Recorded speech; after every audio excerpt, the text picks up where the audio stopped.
que a gente tem o uso de plantas medicinais e os infusos de plantas aromáticas especificamente sendo utilizadas para fazer aquilo que a gente chama de princípio de saneamento básico, tá?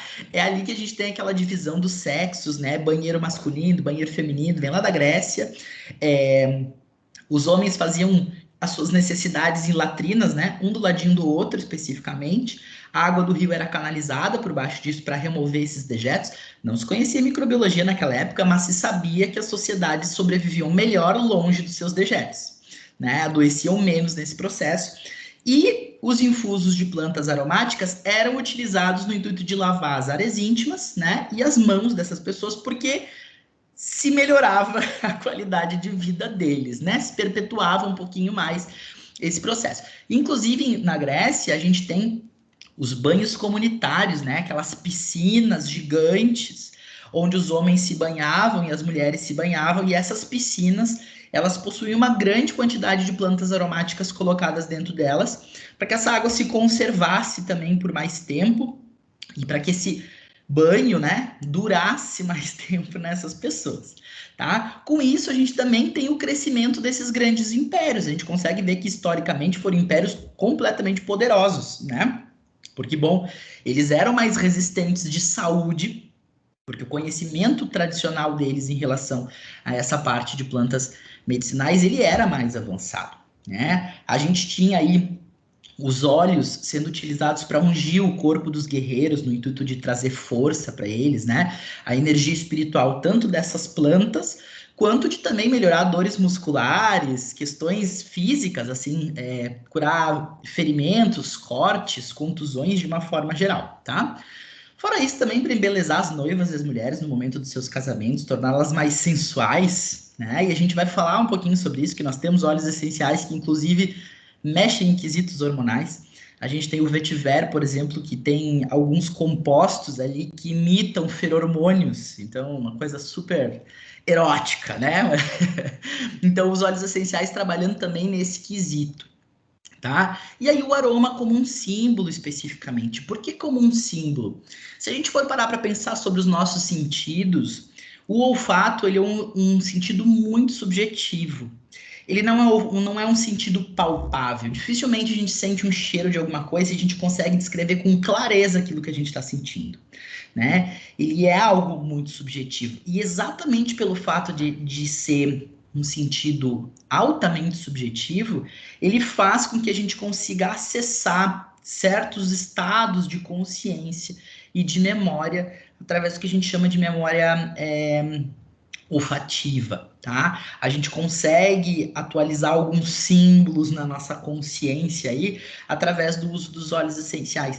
Então eles acabam sendo um trampolim, na verdade, eles acabam sendo uma fonte muitas vezes para processos psicológicos e para induções de processos psicológicos, de resgates terapêuticos e coisas nesse sentido. O que é muito interessante, né? Tanto no intuito terapêutico assim integrativo, quanto no intuito médico mesmo. E a gente vai entender esse contexto também de ação dose e resposta, porque o óleo essencial tem uma ação sobre receptor neuroquímico, tem uma atuação sobre receptor de pele. Então, a aromaterapia é uma prática integrativa muito completa, que ela é muito ampla. A gente pode fazer muita coisa com óleo essencial, tá? Pode passar para mim, Felipe, por gentileza. E aí, o que que a gente tem, né? A gente vai começar a falar de óleo essencial como um produto em si, né? Lá com Avicena, no século X. Avicena, ele era um alquimista persa, né? Filósofo. E o Avicena, ele melhorou, na verdade, o processo de destilação. Até então, a gente até conhecia a destilação por alambique comum, só que a eficiência da extração por destilação naquela época não era boa, porque a gente não tinha um método de resfriamento adequado. Quem cria o condensador de serpentina, que aumenta a superfície de contato do vapor com a água fria e melhora o estado de condensação, é o Avicena. Com isso, ele revoluciona completamente o nosso método extrativo, e a partir daqui, com um aumento de um rendimento extrativo especificamente, a gente começa a separar óleo essencial das plantas, começa a sintetizar especificamente esse óleo essencial da planta, né? Tecnicamente falando. E aí, com isso, a gente começa a ter um advento enorme, especificamente da perfumaria, tá? Pode passar, Felipe, por gentileza. E aí, o que que se tem, né? Com o uso do processo da destilação, especificamente, destilação por arraste a vapor, que é esse nosso primeiro método, né? Hidrodestilação, na verdade, no início, onde a gente tem a planta cozida na água, especificamente, esse vapor, ele é removido, né? Depois a gente vai falar sobre o processo ali de destilação, condensado em uma serpentina, e depois se coleta o produto final. Se falava sobre a extração do espírito da planta, né? Porque no contexto alquímico, especificamente, quando se faz uma destilação, principalmente uma destilação por arraste a vapor, é um processo alquímico onde a gente sintetiza aquilo que há de mais importante, né? E o produto, por ele ser volátil e a volatilidade estar muito ligada ao processo de entrar em conexão com os deuses, né? Com forças superiores, esse óleo essencial ele era datado como se fosse o espírito especificamente daquela planta, né? Aquilo que há de mais sublime e de mais concentrado também, se a gente for parar para pensar, tá? Daquela planta. E aí, o que que a gente tem aí também? O advento importante da perfumaria nesse contexto, o aparecimento dos hidrolatos. O que que são os hidrolatos? Os hidrolatos são a água resultante do processo de destilação.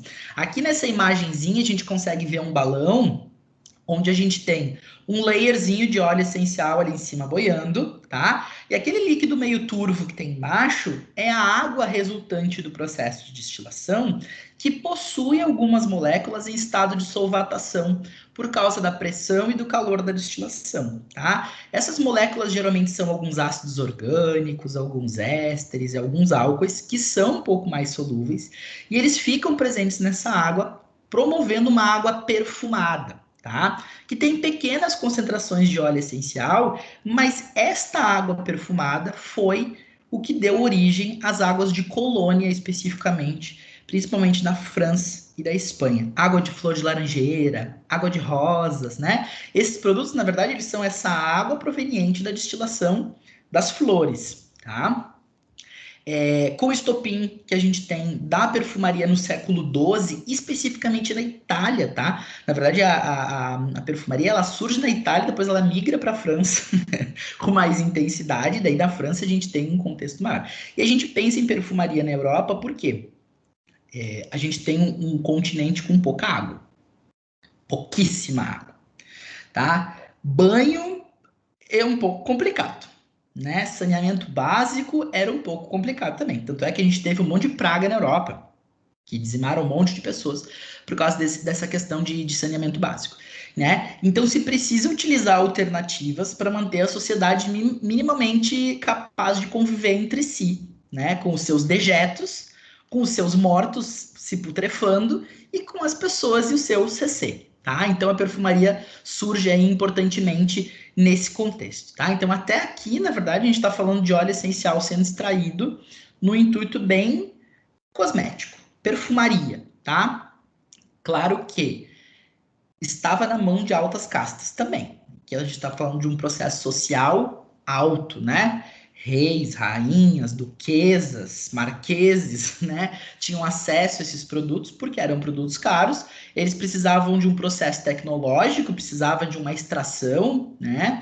E mais do que isso, a gente precisava de uma quantidade muito grande de planta. E para produzir óleo essencial, a gente precisa de uma concentração muito grande de planta. Às vezes a gente precisa de toneladas de planta para produzir óleo essencial, tá? Por isso que o óleo essencial é caro. É um produto caro, mas ele é um produto bastante concentrado. Na verdade, óleo essencial é ouro líquido, tá? Pode passar aí, Felipe. E a aromaterapia, né? Como é que surge esse nome especificamente? De onde é que vem isso? Como é que se começa a utilizar óleos essenciais, tá? Pode passar aí, Felipe. A gente tem o termo aromaterapia nascendo em 1910, tá? Se a gente vai parar para pensar historicamente, é bem recente, tá? Mas o que que a gente tem especificamente? A gente tem o René Gattefossé. O René Gattefossé ele era engenheiro químico, tá? E ele trabalhava especificamente com perfumaria na França. tá? E aí a gente tem duas histórias do René Gattefossé. Uma delas é a história real e a outra é a história de Hollywood, tá? E a gente vai falar as duas histórias para vocês entenderem de onde é que surge esse termo aromaterapia, tá?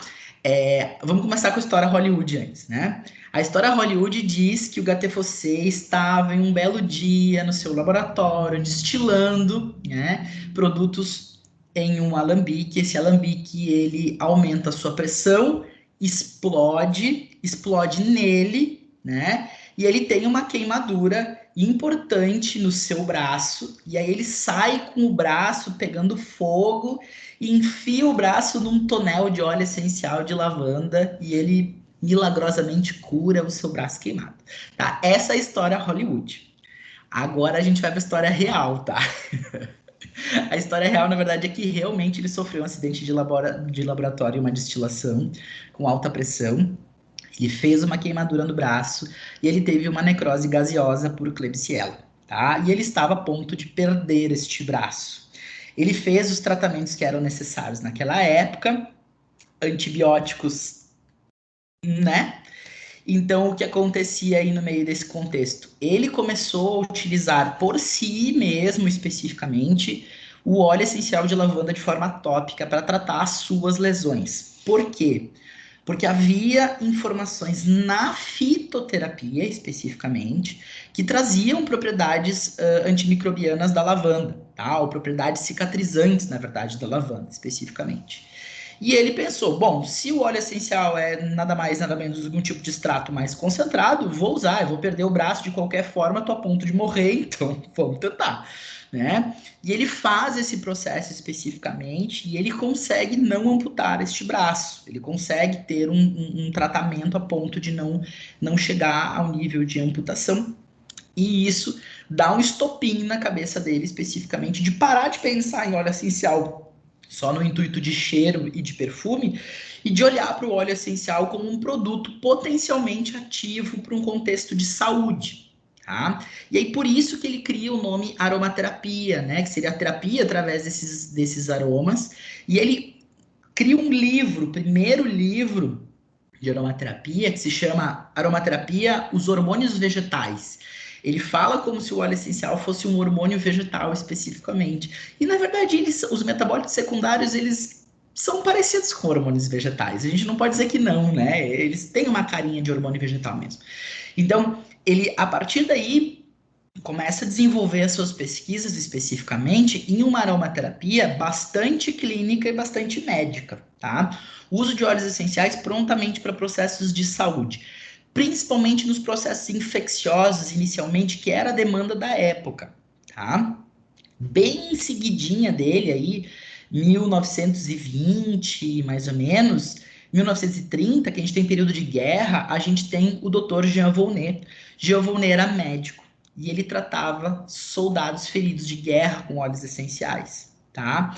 Então, ele também foi um grande nome da aromaterapia que trabalhou com os conhecimentos que o Gattefossé já tinha trazido para frente, né, no intuito de utilizar esses óleos essenciais para recuperar esses soldados de guerra que morriam muito por processo de infecção. Tá? Então, quando a gente tem o Gattefossé e o Jean Volney, a gente tem um uso bastante médico de óleo essencial mesmo, tá? Manejo de processo de ferida, processo de pele, algumas questões neurológicas, algumas doenças degenerativas.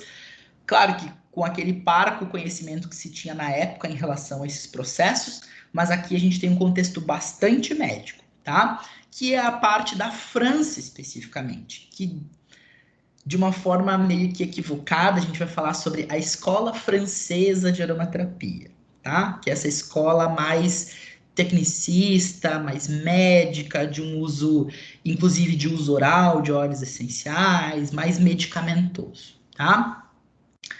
Marguerite Maury é uma mulher muito forte, muito além da sua época, né? Num período aí um pouquinho pós-guerra, Marguerite Maury começa a abrir clínicas, especificamente na Inglaterra, clínicas estéticas e de bem-estar, utilizando óleos essenciais como a fonte da juventude. tá? Então, Marguerite Maury, ela faz um outro movimento dentro da aromaterapia, que é aquele movimento de utilizar os óleos essenciais no intuito de bem-estar, de relaxamento, de questões estéticas e mais holísticas, tá? Então, Marguerite Maury, ela desloca um pouquinho o óleo essencial daquele contexto médico de tratar ferida e ela começa a utilizar óleo essencial para tratar pele, cabelo, mente, corpo, espírito, tá?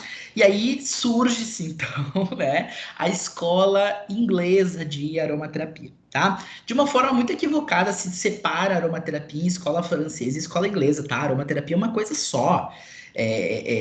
Isso foi utilizado historicamente para tentar contextualizar algumas coisas, mas aromaterapia é aromaterapia aí, ponto. Né? A gente vai poder utilizar os óleos essenciais de diversas formas e em diversas situações.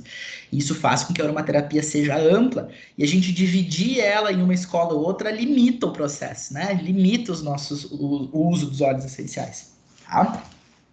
Então aqui a gente tem uma crescente grande, né? E aí o que, que a gente define como óleo essencial, como aromaterapia especificamente? Pode passar, Felipe. Qual que é a definição específica de aromaterapia, né? É a arte e a ciência, porque a gente não pode deslocar uma coisa da outra, tá? Trabalhar com óleo essencial, ser perfumista, ser sinergista, né? Fazer sinergia de óleo essencial é uma arte, tá? Então, é a arte e a ciência que visa promover a saúde, o bem-estar do corpo, mente e das emoções através do uso terapêutico do aroma natural das plantas por meio de seus óleos essenciais, tá? Aqui, o que, que a gente tem que pensar? A aromaterapia é uma prática integrativa e complementar. Vocês provavelmente já devem estar estudando isso, já souberam sobre isso, né? Que as práticas integrativas e complementares, elas vêm exatamente para fazer um contraponto muito importante no nosso contexto de saúde, pensando especificamente sobre uma modificação de abordagem de saúde, tá? A gente tem a Organização Mundial de Saúde falando sobre o contexto específico de saúde, desde lá 1940 e alguns tantos, falando que o contexto de saúde ele não é só a ausência de uma doença física, mas a saúde é um estado completo de bem-estar físico, mental, emocional, espiritual. Ou seja, o nosso maior órgão de saúde, teoricamente, né, já tem um contexto integrativo de abordagem de saúde desde os seus princípios. O que acontece é que o nosso modelo clássico biomédico em relação ao processo de saúde, o nosso processo cartesiano, ele acabou se desviando um pouco nesse quesito, no intuito de meio de ex-tripador, assim, a gente separa as partes, um cuida da cabeça, outro cuida do corpo, outro cuida do não sei o quê, e aí a gente tem literalmente um ex-tripador, né, que a gente percebeu que é o modelo que deu problema, e aí o que, que a gente tem? A Organização Mundial da Saúde falando de novo, precisamos retomar os nossos conhecimentos tradicionais, ancestrais, precisamos dar atenção à abordagem integrativa. E aí o que, que se faz? O mundo todo se volta para isso, tá? Gente que odeia, gente que ama, nós no meio do caminho tentando fazer o trabalho da forma mais correta possível, né, para fazer a coisa funcionar, tá? Mas nesse contexto de prática integrativa especificamente, o objetivo está na abordagem. E a prática integrativa, não necessariamente vocês precisam aplicar uma técnica integrativa, mas vocês, na clínica, aplicando uma abordagem integrativa, vocês vão ter noção de como o atendimento se torna muito mais humanizado, tá? Porque qual que é o diferencial da abordagem integrativa? Individualidade. O meu paciente é um ser único, né? É um paciente que faz, sei lá, um CA de próstata.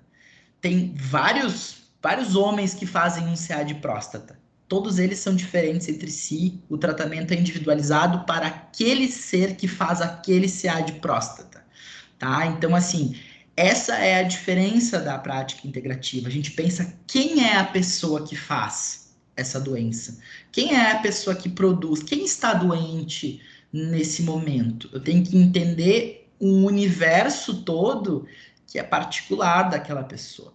E quando a gente faz isso e a gente olha para esta abordagem clínica especificamente, os nossos resultados eles modificam de grande forma, de uma forma expressiva, quando a gente considera o universo do paciente como um todo, tá? Às vezes a gente não tem muito tempo na clínica para fazer isso, mas pequenas ações que a gente faz a partir do momento que a gente recebe o nosso paciente modificam completamente o atendimento, o prognóstico, e a evolução do processo de saúde que ele está passando, tá? E aí, definição de óleos essenciais, tá? Óleos essenciais são uma mistura complexa de substâncias, tá? Quando nós temos plantas aromáticas, as plantas de uma forma geral, plantas bioativas, né, que têm efeito terapêutico, elas possuem dois tipos de metabolismo, tá? O metabolismo primário, que é um metabolismo essencial para a vida das plantas, lipídio, carboidrato, proteínas, né? Mantém esta planta viva, tá? Só que planta, gente, planta não tem perna. Pense o seguinte, nós, humanos, animais, né? Quando a gente está num lugar que a gente não tem água, não tem comida, o que a gente faz? A gente levanta e vai em busca de um lugar que tem água, que tem comida, tá? A plantinha nasceu lá, a sementinha dela germinou lá, ela não pode se movimentar mais de lá. Ela vai ter que se adaptar àquele local onde ela está, independentemente daquilo que for acontecer com ela. Se for ter chuva, se for ter sol, se for ter espécies competidoras, animais, o que quer que seja, aquela planta não vai se movimentar dali. Ou seja, ela vai ter que se adaptar àquele local. E aí, qual é que é a forma que as plantas desenvolveram ao longo da sua evolução para poder se adaptar? Desenvolver mecanismos químicos através de um metabolismo secundário que pudesse produzir substâncias em pequena quantidade, mas que pudessem fazer com que esta planta se adaptasse às injúrias que ela está sobrevivendo ali no seu habitat, ao seu redor. Tá? E os óleos essenciais são uma das classes dessas substâncias, tá? Presentes nesse metabolismo secundário, que vão fazer com que a planta se adapte. Então, quando a gente fala de um óleo essencial, a gente fala de uma substância complexa, tá? Que ela é produto, né? Uma mistura complexa de substâncias que é produto do metabolismo desse vegetal e que tem uma característica volátil, tá? Ou seja, que evapora com facilidade e exatamente pelo fato de evaporar com facilidade dá a característica odorífera para aquela planta. Tá? Dá o cheiro característico que aquela planta libera quando a gente entra em contato com ela, tá? A gente tem que pensar que esses produtos eles são extraídos por arraste a vapor, por destilação, a gente já falou um pouquinho, mas depois a gente vai contextualizar melhor. E essa nomenclatura óleo essencial, não tem a ver com um conteúdo, um conteúdo de caráter graxo especificamente, tá? A gente fala de óleo essencial porque a gente se refere a substâncias que têm uma característica mais lipofílica, mas não graxo, especificamente, tá? Não tem cadeia de ácido graxo, não tem cadeia de triglicerídeo no óleo essencial.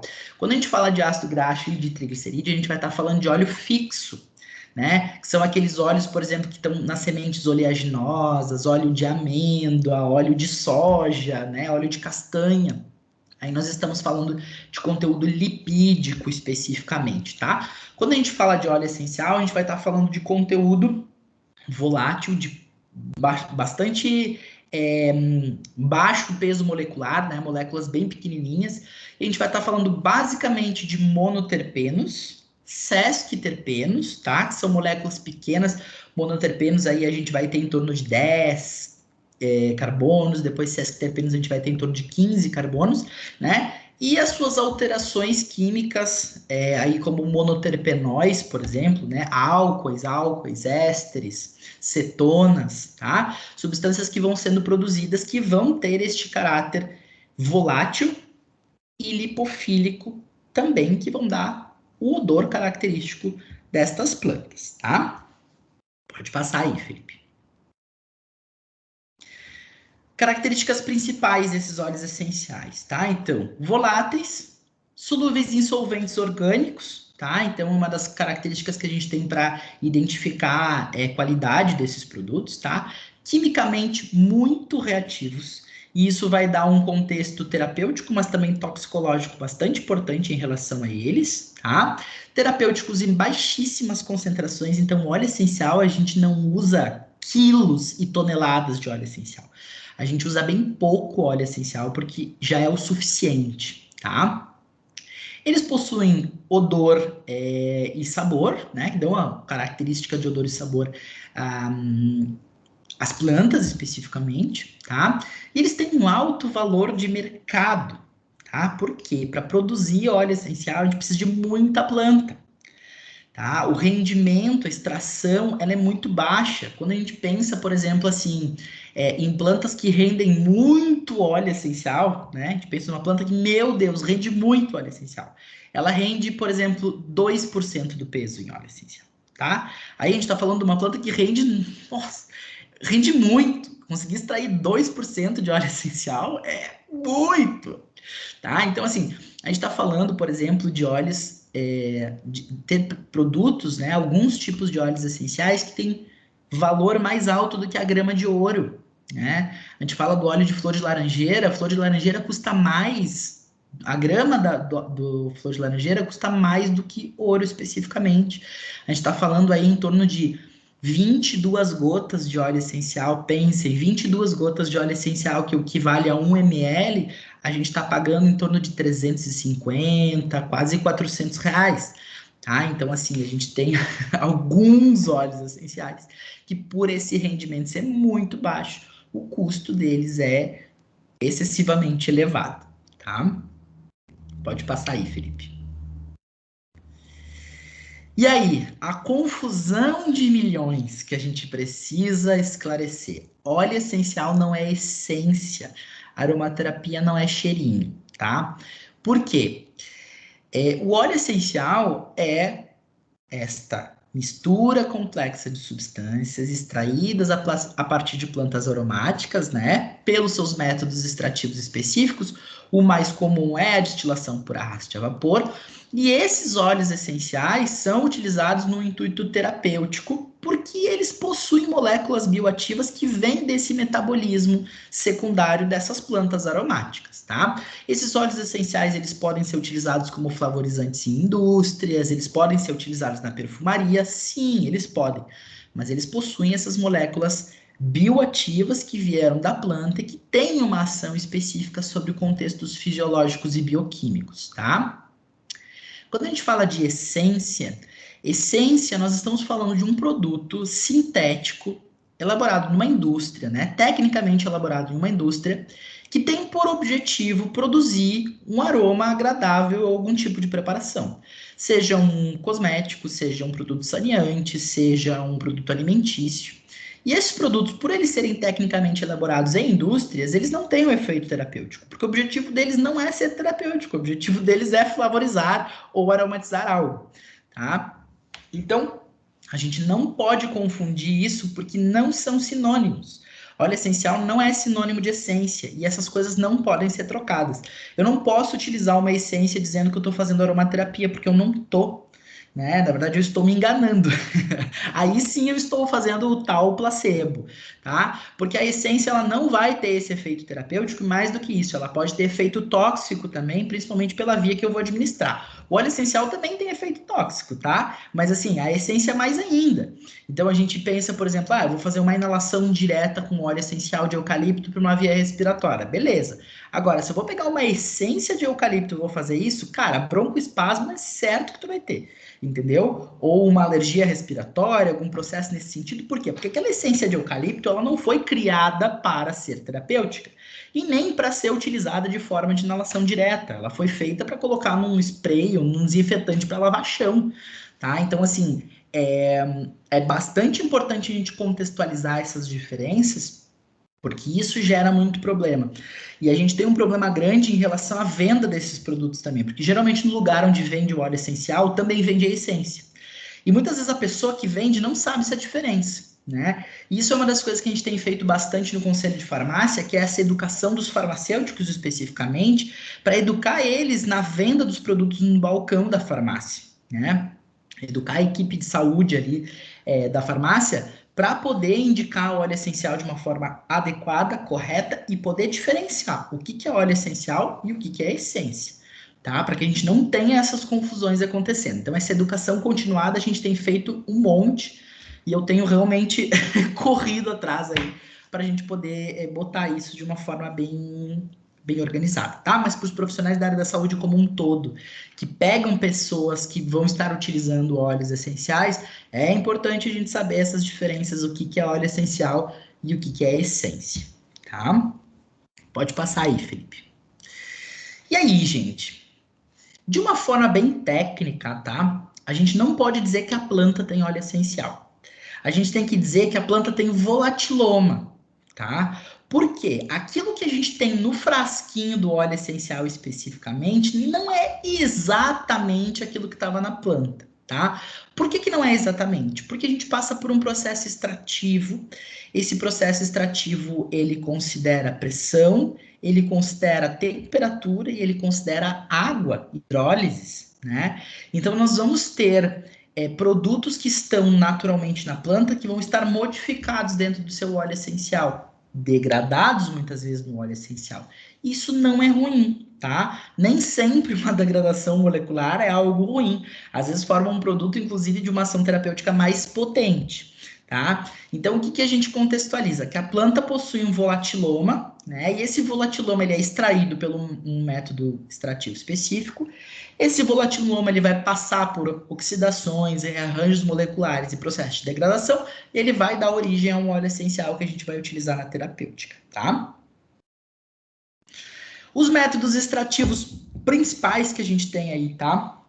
O principal de todos, assim, que é o que a gente mais usa na indústria, é a destilação por arrasto a vapor, tá? Que é essa destilação específica onde o vapor de água passa pela matéria-prima vegetal, né? Pela nossa droga vegetal, volatiliza esses princípios voláteis aí junto com esse vapor, e aí a gente tem um misturado de vapor de água e de volatiloma, sendo condensados em um condensador tipo serpentina, e aí a gente tem aí a separação do layer do óleo em cima e o hidrolato embaixo que a gente falou, né? Então a indústria basicamente produz isso dessa forma nas suas maiores partes, tá? A gente tem para produtos cítricos, tá? Óleos essenciais cítricos, limão, laranja, bergamota, prensagem a frio ou expressão a frio especificamente, tá? Prensa hidráulica dos pericarpos, o que que é isso? As cascas desses frutos cítricos são prensadas. Esse sumo, tá? Que é proveniente da água daquela casca, mais o óleo essencial que está presente na casca, é centrifugado e a gente tem uma separação do óleo essencial daquele subproduto líquido, tá? Esse óleo essencial dos cítricos é aquilo que quando a gente corta uma laranja, a gente fica com o cheiro de laranja na mão, tá? Aquela bolinha que espirra no olho e arde o olho da gente, a gente sai gritando, tá? Aquilo é óleo essencial, tá? Inclusive, esses óleos essenciais cítricos, eles podem ser bastante perigosos quando nós temos exposição solar. A tal queimadura do limão, sabe? Vai fazer uma caipirinha, daí vai tomar o limão, daí dá aquela queimadura horrível na pele, fica bastante escuro, às vezes fica com bolhas e tudo mais. São substâncias chamadas de furano-cumarinas que estão presentes no óleo essencial dos cítricos, principalmente do limão, tá? Então, uma das questões que a gente tem que tomar cuidado com o óleo essencial, né? Se a gente queima com o limão, que tem bem pouquinho óleo essencial. A gente considera que uma casca de um limão tem em torno de umas 3 gotas, 4 gotas de óleo essencial. Aí eu vou pegar um óleo essencial purinho, concentradinho, eu vou me besuntar todinho com um creme maravilhoso de massagem, eu vou pro sol, não vai ser legal, tá? Então, assim, cuidados que precisam ser tomados, tá? Então, depois a gente vai falar um pouquinho mais sobre esses cuidados, mas enfim, só para vocês entenderem que não é um cheirinho, tá? Não é uma coisa assim.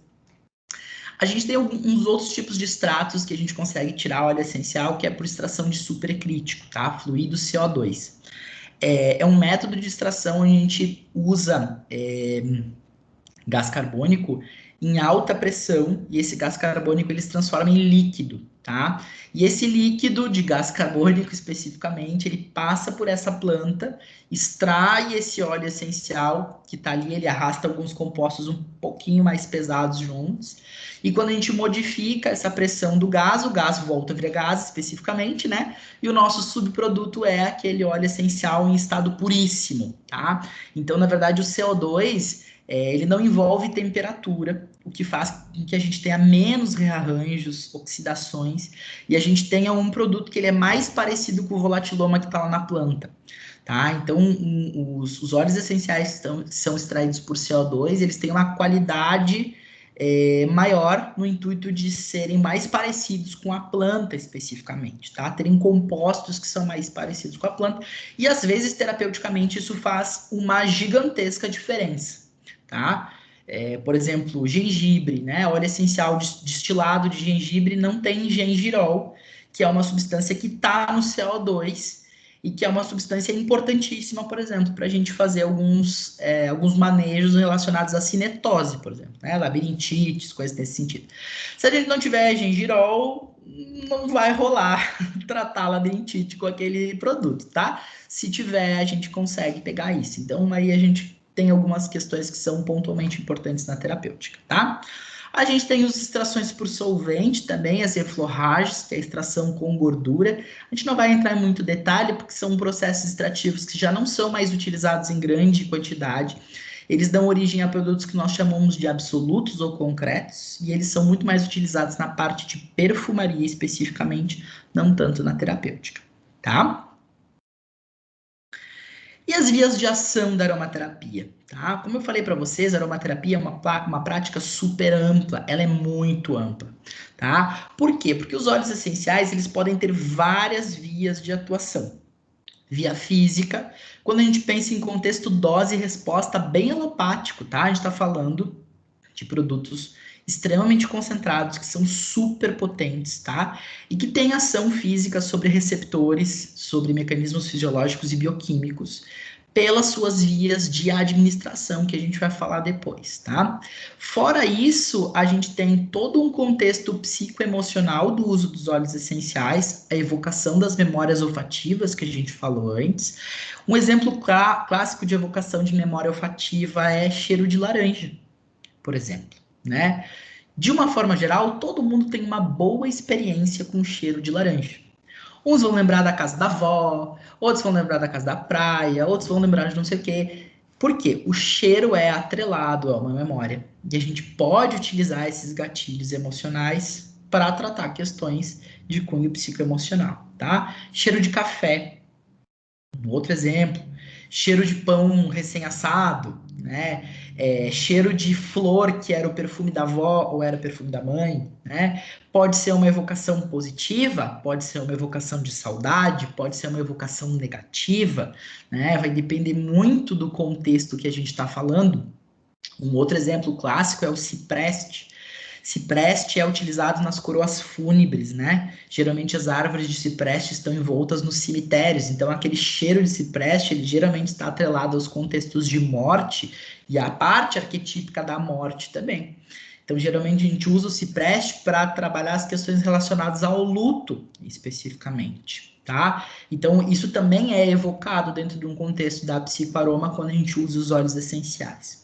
E fora isso, a gente tem as suas propriedades vibracionais e energéticas, porque a gente já estava falando lá do princípio, né? Que o óleo essencial, ele é o espírito da planta, especificamente, tá? A gente tem que considerar o efeito vibracional e energético que esses óleos essenciais têm, e a gente tem várias pessoas trabalhando dessa forma hoje, com cases de sucesso impressionantes. E eu tenho experiências clínicas realmente impressionantes com o uso vibracional energético de óleo essencial. De, tipo assim, utilizar uma gota de óleo essencial em 100 ml de um carreador, que é basicamente uma inexistência molecular, se a gente for parar para pensar em dose, tipo, é uma dose muito baixa, que basicamente não tem cheiro, a pessoa não sente o aroma do óleo essencial ali, e ela apresenta os efeitos terapêuticos daquele produto, mesmo em alta diluição, sem ela saber o que ela está usando. O que é mais importante, tá? Sem ela saber o que está usando.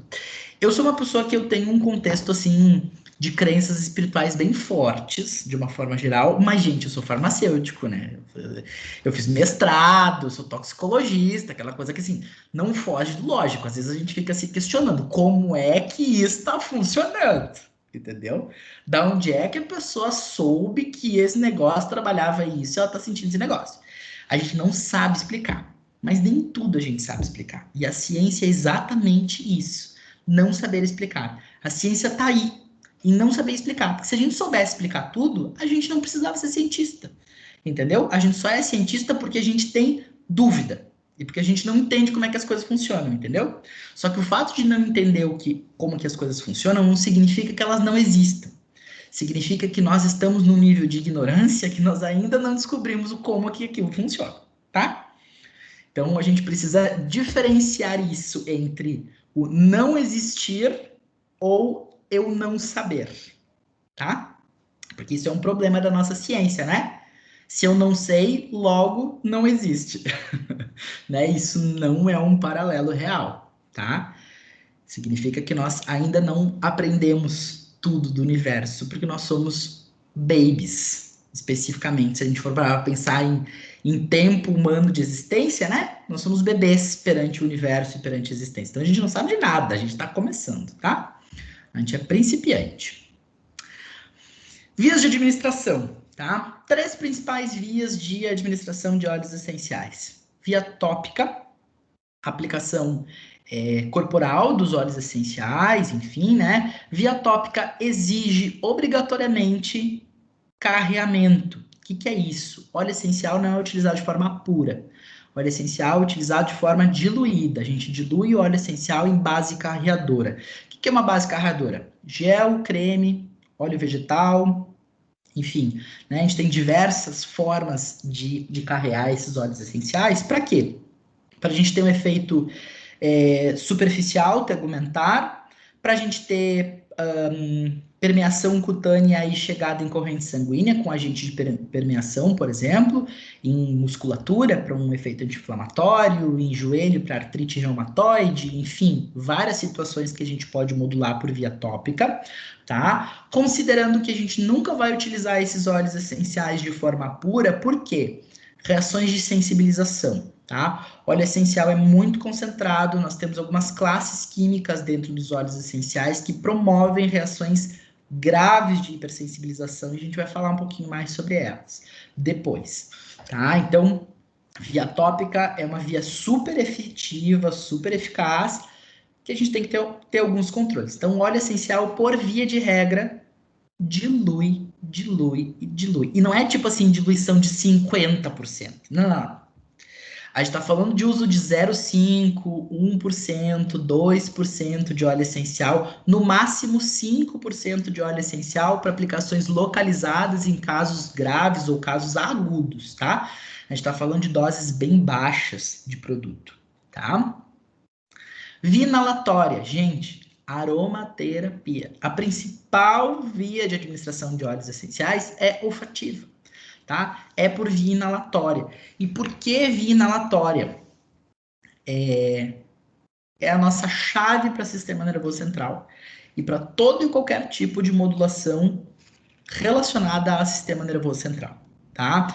A gente tem um epitélio super vascularizado no nariz, a gente tem bulbo olfatório aqui, pertinho, que deságua lá no sistema límbico no meio do cérebro, entendeu?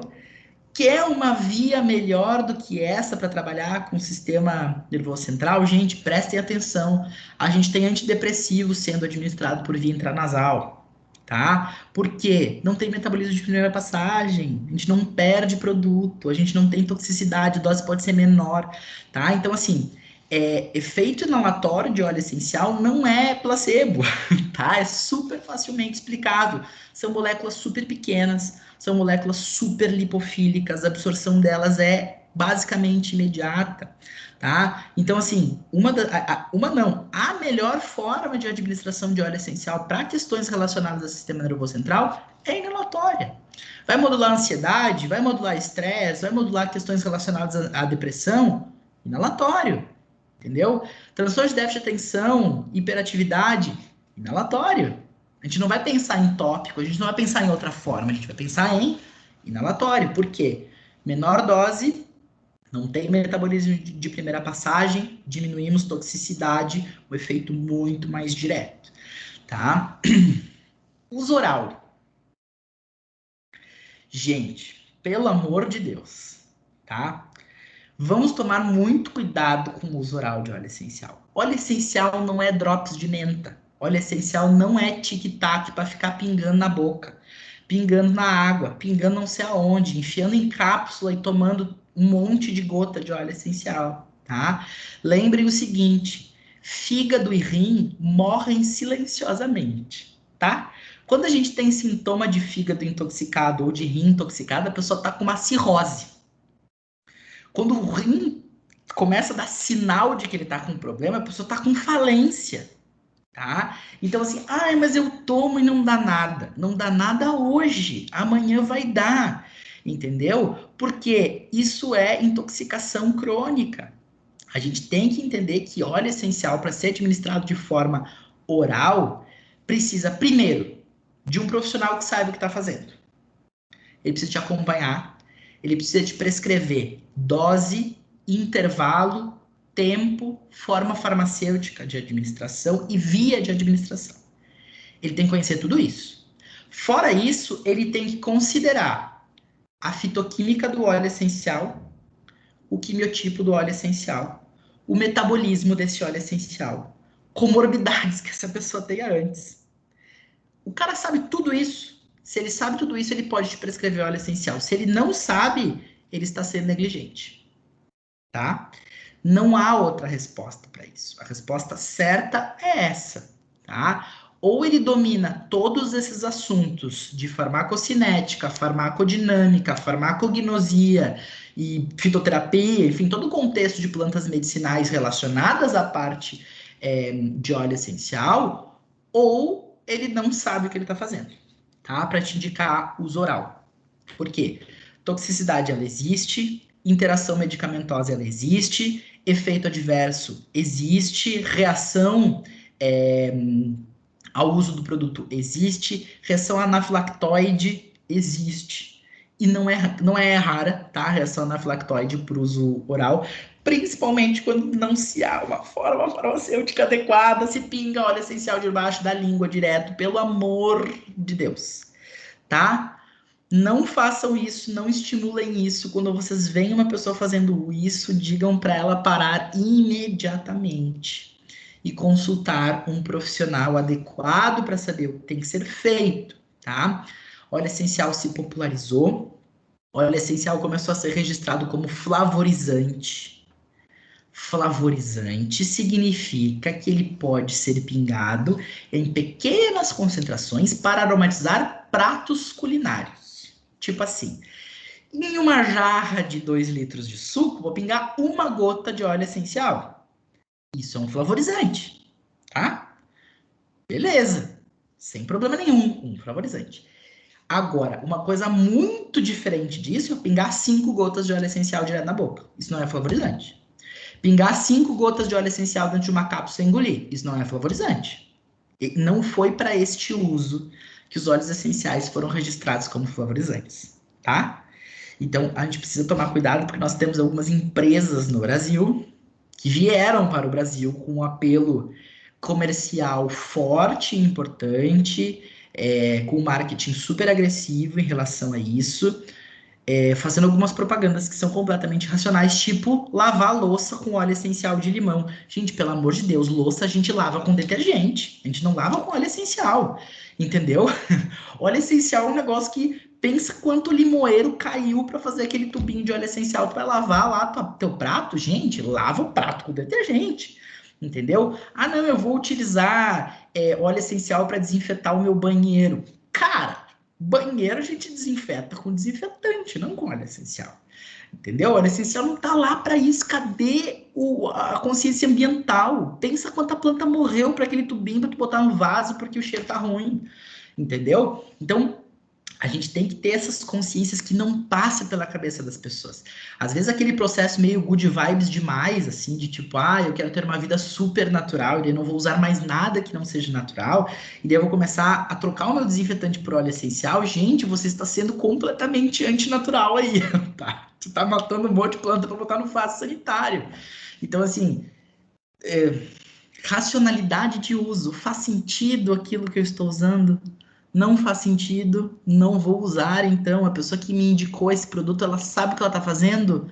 Ela não sabe o que ela está fazendo, então eu não vou usar daquele jeito, eu vou consultar, eu vou buscar, porque óleo essencial não é brincadeira, não é drops, a gente não pinga debaixo da língua, tá? Eu já vi coisas horríveis, horríveis, profissionais da área da saúde indicando copaíba direto debaixo da língua de criança, hortelã-pimenta puro em bebê, gente, bebê, pelo amor de Deus. Hortelã-pimenta é um óleo essencial que tem 50% de mentol, tá? Vai passar uma solução a 50% de mentol num bebê para baixar febre? Não vai, não vai. Esse bebê vai convulsionar e a mãe vai achar que a convulsão é por causa da febre, e não é, a convulsão é por causa do mentol, tá? Então, assim, ai, cuidado, tá bom? Felipe, pode passar para mim, por gentileza? Obrigado. Armazenamento de óleo essencial, tá? Cuidados no armazenamento, porque o óleo essencial ele degrada fácil, tá? São moléculas pequenas, são bastante reativas, a gente tem que tomar cuidado, principalmente com óleos essenciais que são ricos em monoterpenos, tá? Os cítricos, por exemplo, laranja, limão, tá? Monoterpeno tem uma estabilidade menor. Então, óleo essencial sempre vem em frasco de vidro, nunca de plástico, porque reage com plástico, tá? Então, óleo essencial é frasco vidro, frasco âmbar, né? Ou azul cobalto, ou verde esmeralda, que protege o produto da luz, tá? Não devemos utilizar esse produto, não deixar esses produtos em local com luz, calor e nem umidade, tá? Para a gente evitar essas degradações. O rótulo do óleo essencial obrigatoriamente precisa ter o nome botânico da espécie. Então, para a gente diferenciar um produto que é uma essência de um óleo essencial, o nome científico da planta tem que estar ali, o nome botânico latinizado, né, em itálico, no rótulo do produto tem que estar ali. Se ele não tiver ali, provavelmente não se trata de um óleo essencial, tá? Porque a legislação obriga que tenha, por exemplo, assim, lavanda e aí embaixo tem o nome da espécie botânica, Lavandula angustifolia, tá? Então é obrigatório este nome, ou debaixo do rótulo, ou na lateral do rótulo, enfim, em algum local é obrigatório o nome científico da planta da qual aquele óleo essencial foi extraído, tá?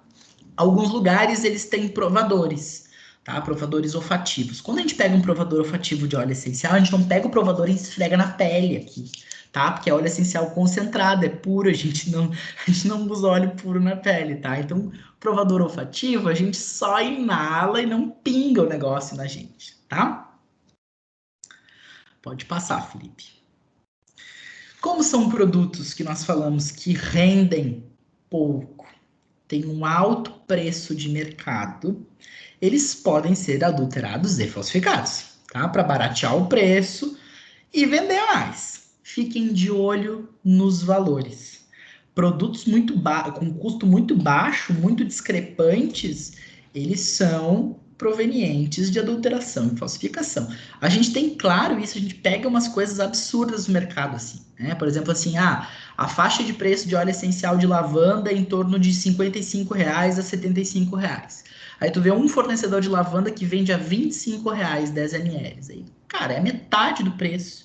Aí tu vai olhar o laudo cromatográfico, que é aquele laudo que vai te dar exatamente a constituição química daquele óleo, e tu identifica de cara que aquilo ali é adulterado com uma espécie outra de lavanda de menor qualidade, que é muito mais barata, que é colocada ali na lavanda francesa, por exemplo, para aumentar o volume e diminuir o custo desse produto.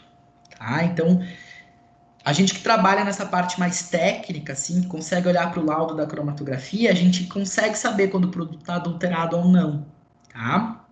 Mas o consumidor que está lá na frente, ele precisa se pegar essas coisas básicas. Preço é uma das coisas básicas, né? O nome científico bonitinho lá no produto é uma das coisas básicas. Registro, tá? A gente tem no Brasil alguns tipos de registro para óleo essencial. Geralmente eles são registrados como produtos cosméticos, produtos alimentícios, quando são esses produtos tipo flavorizantes, ou produtos saneantes, tá? Que tem registro para produto domiciliar. não são intercambiáveis entre si, tá? Eu não posso comprar um óleo essencial que tem registro saneante e utilizar ele como cosmético, porque o controle de qualidade dele não é o mesmo. Eu não posso utilizar um produto cosmético por via oral como flavorizante, porque o registro dele não é o mesmo, tá? Então eu preciso tomar cuidado no registro do meu produto. Esse registro tem que ter um responsável técnico. Geralmente é um farmacêutico, tá? Um farmacêutico ou um químico, mas geralmente as indústrias pegam farmacêutico para óleo essencial. Tem que ter um registro de um RT ali específico, tá? As boas empresas, elas disponibilizam esse laudo de controle de qualidade da cromatografia gasosa, que vai dar todos os constituintes químicos desse óleo para serem vistos, tá? Isso geralmente está nos sites dos canais de comunicação dessas empresas, tá? E fiquem atentos às características: cor, odor, aparência, integridade do lacre, textura, né? A gente vai parar para pensar, por exemplo, óleo essencial, gente, não tem cor, basicamente, tá? Eles são transparentes ou levemente amarelo claros, assim, tá? A gente tem alguns óleos essenciais que têm cor, por exemplo, camomila azul tem um azul forte, tipo pique, assim, bergamota tem um tom meio esverdeado, alguns outros um verde mais claro, mas, por exemplo, assim, a gente não tem óleo essencial rosa, óleo essencial de cor roxa, entendeu? Aí tu vai comprar um negócio lá que é roxo, gente, não é óleo essencial, tá? Não, não é, com certeza. Então, algumas coisas assim a gente também consegue entender que aquele produto se trata de uma mistura ou de um produto adulterado ou de uma essência, né? E não de um óleo essencial especificamente, tá? Uso irracional, abusivo ou errado, né? O propósito do uso do óleo essencial que aquela pessoa está fazendo, né? Ou aquela pessoa que a gente pegou, ela está fazendo uso de um óleo essencial, ela chega para ti dizendo que ela está fazendo uso do óleo essencial. Faz sentido o óleo essencial com aquilo que ela quer tratar? Por exemplo, a pessoa está com insônia e ela está usando alecrim para dormir melhor de noite. Alecrim é cheio de cânfora, tá? Cânfora é uma acetona, tem um núcleo tropânico lá, que tem um efeito super excitatório sobre o sistema nervoso central, tá? Excitatório sobre o sistema nervoso central vai fazer com que a pessoa não durma de nenhuma forma, tá? Então, assim, é um uso errado. A pessoa achou que o cheirinho do alecrim ia ser legal para dormir, só que na verdade não, tá? Então, assim, está fazendo uso de um produto de uma forma errada, tá? A concentração de uso está sendo respeitada. Ah, a pessoa está aplicando puro. Pinga uma gotinha puro na mão e cheira. Não faça isso. Isso dá problema, tá? Uma lavanda não vai dar um problema. Uma laranja doce não vai dar um problema. Mas pinga uma canela na mão e faz uma esfregadinha assim pra tu ver. Dermatite de contato nas duas mãos. Vai sair em carne viva. Capim cidreira, riquíssimo em aldeído. Dermatite de contato, vai dar bolha, levantar vergão na mãozinha. Se encostar no rosto, vai sair queimando. A pessoa sai gritando, juro pra vocês, é horrível, tá? Tem óleos essenciais ricos em aldeídos, ricos em fenóis, eles dão queimaduras graves na pele, tá? Então, assim, é produto que não dá para utilizar de forma pura. A gente tem que diluir, tem que saber o que tá fazendo, né? A pessoa, numa vez, ela passa tudo bem, na segunda passa tudo bem, no terceiro óleo que ela usa de uma forma errada já deu problema, tá? Então, precisamos saber se isso está sendo feito da forma adequada. A base carreadora que a pessoa está utilizando é adequada para o seu caso? A pessoa está querendo utilizar um óleo essencial para uma dor muscular. Para dor muscular, eu preciso que esse óleo essencial chegue em corrente sanguínea? Ele tem um efeito aonde? No músculo. É um efeito localizado, né? Então, para que eu vou ter um agente de penetração que vai passar tudo, passar músculo, entrar em corrente sanguínea e ir embora? Eu não quero que ele vá embora. Eu quero que ele fique ali naquele lugar. Então, eu preciso ter uma base carreadora adequada para manter o ativo naquele local. Efeito superficial. Por exemplo, vou utilizar um óleo essencial para tratar acne, melaleuca para tratar acne, né? Eu vou utilizar um agente com permeação para carrear óleo essencial, para passar da minha pele e para o vaso sanguíneo e espalhar? Não, eu quero um efeito na acne, então eu preciso de um biofilme, eu preciso de um gel para segurar aquele óleo essencial ali, porque ele tem que ter concentração inibitória mínima sobre a bactéria para ela parar de crescer. Ele não pode sair dali voando, ele tem que estar concentrado no lugar onde eu quero. Então, a base carreadora faz toda a diferença sobre a eficácia do uso do óleo essencial, tá? A via de administração escolhida foi a adequada? Ah, eu vou tomar umas gotas de óleo essencial de lavanda para dormir. Cheira óleo de lavanda. Para que tu vai tomar? Tem metabolismo de primeira passagem? Como é que tu vai driblar isso? Como é que tu vai calcular a perda do óleo de lavanda sobre o metabolismo de primeira passagem para ter o efeito, a concentração ativa que vai para o sistema nervoso central e vai ter o seu efeito calmante? Como é que eu vou calcular isso se eu não tenho essas informações? Nós temos alguns produtos à base de óleo essencial de lavanda disponíveis para serem prescritos no Brasil? Temos. Tem um produto chamado de Naturcell. Naturcell. Ele é uma lipossoma de óleo essencial de lavanda por uso oral. Só que ele é uma lipossoma. Entende? Ele carrega o óleo essencial bonitinho, queridinho, lindinho lá para o cérebro para ter aquele efeito. Não é pingar o óleo essencial na boca, entendeu? É diferente. Então, assim, a gente tem algumas coisas que a gente precisa prestar atenção, né, sobre a via de administração que eu quero, se é uma via de administração correta, né? Eu vou inalar um óleo essencial para tratar um problema gastrointestinal? Não vai ser muito ativo, né? Se eu tenho um problema gastrointestinal, vou ter que fazer uma preparação e fazer uma massagem local, então, gastrointestinal. Aí sim, querendo uma penetração para vaso sanguíneo, para poder se distribuir ali na parte digestiva, aí sim. Né? Então, isso a gente tem que prestar atenção. Há algum possível risco diagnosticado nesse uso? Vou ter uma queimadura de pele, essa administração está correta, a dose está correta, esse paciente pode utilizar este óleo essencial? Epilético não pode chegar perto de óleo de alecrim. Rico em cânfora, vai dar crise. Óleo rico em mentol, tipo hortelã-pimenta, não dá para epilético. Não chega perto que vai dar problema. Entendeu? Paciente em estado importante de uso de medicação antidepressiva, principalmente com inibidores da MAO, tá? Monoaminoxidase. Não chega perto de cravo da Índia, vai interagir com o medicamento, o paciente já está naquela dose terapêutica ali, aí tu vai dar um negócio que vai mexer naquilo, não vai! Né? A gente toma cuidado, principalmente esses pacientes que estão nas bordas, né? Aquele paciente que recém está se adaptando com uma medida farmacológica, ou com um paciente que não está com um processo de saúde bem estabelecido ainda, ele está na oscilação em relação ao tratamento, a gente toma cuidado, porque vai interferir, tá? Pode passar aí, Felipe. Ah, só volta um pouquinho. Eu deixei aqui nesse slide esse link, tá? Esse link é o link da Abraroma. A Abraroma é a Associação Brasileira de Aromatologia. E a Abraroma, ela tem no site esse link que é para relatar efeitos adversos ao uso de óleos essenciais e produtos de aromaterapia.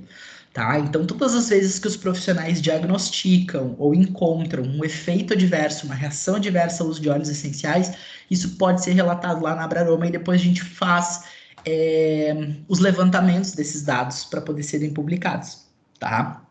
Então, é um link bem legal para a gente poder relatar. Isso é bem bom para os profissionais que estão atuando na aromaterapia clínica, né? Estão convivendo com isso e pegando essas informações aí para serem colocadas lá na Abraroma, tá? Interações e efeitos adversos aí. Temos que considerar se o nosso paciente faz uso de medicação contínua, qual o estado de saúde dele, se ele já teve reação alérgica ou reação anafilática ou anafilactoide. A gente vai dar um produto que pode ser potencialmente alergênico para um paciente que já teve uma reação anafilática? Acho que não, né? Ah, mas é um cheirinho. Cara, não é um cheirinho. Não vamos pensar nisso, tá? Comorbidade, idade, gestação. A gente tem um monte de óleo essencial que aumenta a contração uterina e é abortivo, tá? Canela, gerânio, funcho, endro, erva doce, jasmim, ylang-ylang, rosas. A gente tem um monte de óleo essencial que aumenta a contração uterina. Grávida, a gente toma muito cuidado com a aromaterapia, porque grávida pode utilizar óleos essenciais em determinados momentos da gestação, tá? Inclusive, nós temos pessoas que acabam se especializando nisso e trabalhando com óleos essenciais especificamente da infância e na gestação, tá? Só que são quadros à parte, questões à parte, as doses são diferentes, os óleos que podem ser utilizados são outros. Então, a gente precisa ter muita segurança para trabalhar com grávida, tá? Pode passar aí, Felipe. Algumas questões de bases carreadoras só para vocês se localizarem neste amplíssimo mundo, tá? Doses usuais, então, entre 0,5% e 5% de óleo essencial ou de um blend de óleos essenciais, tá? Para uso tópico, por exemplo. Óleos vegetais sempre de boa qualidade, geralmente prensados a frio como carreadores, né? Os óleos fixos. Cremes e loções não podem possuir parafina, nem vaselina, nem silicone na sua composição, porque esses produtos eles são muito lipofílicos, tá? Eles geralmente têm uma ação comedogênica, ou seja, eles tapam o poro da pele e eles retêm o óleo essencial. O óleo não penetra, a gente não consegue ter permeação com esses ativos, tá? Então, sempre que a gente for utilizar creme para incorporar óleo essencial, não pode ter parafina, não pode ter vaselina, não pode ter silicone, tá? Géis e misturas de tensoativos, quando a gente tem, por exemplo, um sabonete ou um shampoo, né? Eles turvam quando a gente coloca o óleo essencial dentro. Eles ficam. O aspecto farmacotécnico fica meio esquisito, porque ele fica turvado. Porque o óleo essencial, ele, na verdade, ele não ele dispersa nessas bases, né? Ele não solubiliza nessas bases. Então, ele tem esse efeito, tá?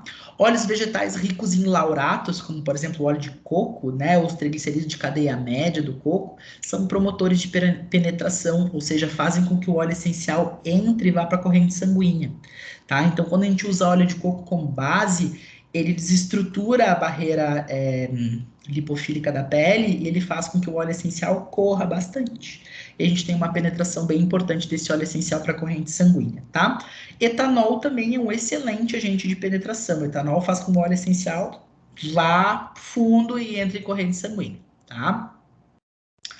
As formulações que a gente porventura tenha, né, que tenha óleo essencial, tem que ser armazenadas também em frascos de cor escura para proteção da luz em relação a isso, né? Essa é uma parte mais farmacêutica aí. E a incompatibilidade farmacotécnica, ou seja, na formulação do produto especificamente, quando a gente tem óleos essenciais em formulações ricas com metais, tá? Porque a gente tem efeito de oxidação importante aí com metal. Então, quando a gente tem uma formulação muito rica em metais, a gente não aplica óleo essencial ali, tá? Não faz uma administração conjunta com algo que é muito rico em metal, em algum tipo de metal, tá? Exemplinhos de cuidados aí, só para a gente pensar nos possíveis perigos que a gente tem com óleos essenciais, tá? Eucalipto glóbulos, o óleo essencial mais utilizado para os processos respiratórios. As pessoas, nossa, vamos sentir um cheirinho de eucalipto, bem bom para o nosso processo respiratório. Realmente é maravilhoso, tá? Só que o eucalipto glóbulos, ele possui um óxido chamado 1,8 cineol, que é o eucaliptol. Essa substância, quando a gente usa ela numa dose um pouquinho maior do que deve, principalmente em criança, idoso ou paciente asmático, o que nós temos? Broncoespasmo. Aí vocês pensam um paciente asmático fazendo broncoespasmo, entendeu? É tipo assim, a sensação de que ele vai morrer, entendeu? Então, de vez do óleo essencial auxiliar, ele pode piorar. Então, a gente tem que pensar sempre em dose. Quando a gente tem paciente com esses casos, a gente tem que utilizar concentrações menores ou utilizar uma outra espécie de eucalipto, que se chama eucalipto radiata. Ele tem uma concentração menor de cineol, ele tem menos risco de fazer broncoespasmo em criança, em idoso e em asmático, tá? Óleo essencial de cravo. Cravo da Índia interage com inibidor de monoaminoxidase, tá? Aqui a gente está falando daquele paciente que está na borda, né? Paciente que faz uso de amitriptilina, por exemplo. O cara não está controlando dor, ou ele tem uma depressão persistente, e a amitriptilina está literalmente naquele borderline entre fazer o paciente ficar bem e ficar mal. Nesse momento, a gente toma cuidado com qualquer coisa. Qualquer coisa vai interagir ali e vai tirar o nosso paciente, vai descompensar o nosso paciente. Então a gente vai tomar cuidado com o óleo de cravo via inalatória especificamente, porque a gente tem um efeito maior sobre o sistema nervoso central, mas a gente vai tomar cuidado, tá? Óleos ricos em fenóis, né? Cravo, tomilho, orégano. Fenóis são altamente cáusticos para a pele, porque eles liberam uma hidroxila maluca lá, que gera um monte de efeito de dermatite, tá? Esses óleos, exatamente por causa dessa hidroxila malucona que é liberada lá, eles têm um efeito antisséptico super potente, né? Antimicrobiano sobre uma amplíssima espectro de bactéria, de fungo, principalmente fungo e vírus, tá? Eles pegam muito isso. Então, eles têm efeito antisséptico bastante pronunciado. Só que eles têm esse efeito cáustico sobre a pele. Então, a gente usa a concentração tópica de no máximo 1% deles. E eles são bem ativos, tá? Para tratamento de fungo de pele, fungo de unha, pé de atleta, micoses de uma forma geral, eles funcionam super bem, tá? Óleos ricos em aldeídos, tá? Principalmente citral, que a gente tem no capim-limão, lemongrass, Litsea cubeba, que tem aquele cheiro de chá de cidreira, sabe o cheiro de chá de cidreira? Aquele cheiro da cidreira é citral, tá? Citral é uma mistura racêmica de dois isômeros ali, e eles têm essa ação, os aldeídos, eles também têm uma ação de liberar uma hidroxila meia maluca que gera essas dermatites de contato. A canela tem uma substância chamada de cinamaldeído, que tem a mesma característica ali do capim-limão, e a canela é assim, ó, óleo essencial de canela. Se porventura pingar uma gotinha pura na pele de vocês, sabe varada de marmelo? Quando a mãe batia com vara de marmelo, que ficava um vergão assim, levanta uma... Nossa, é uma coisa horrível, levanta uma bola de vergão, assim, coisa péssima. Tá? Então, canela literalmente é uma arma. Se a gente quiser ter uma arma, leva um tubo de canela no bolso, que é um negócio louco.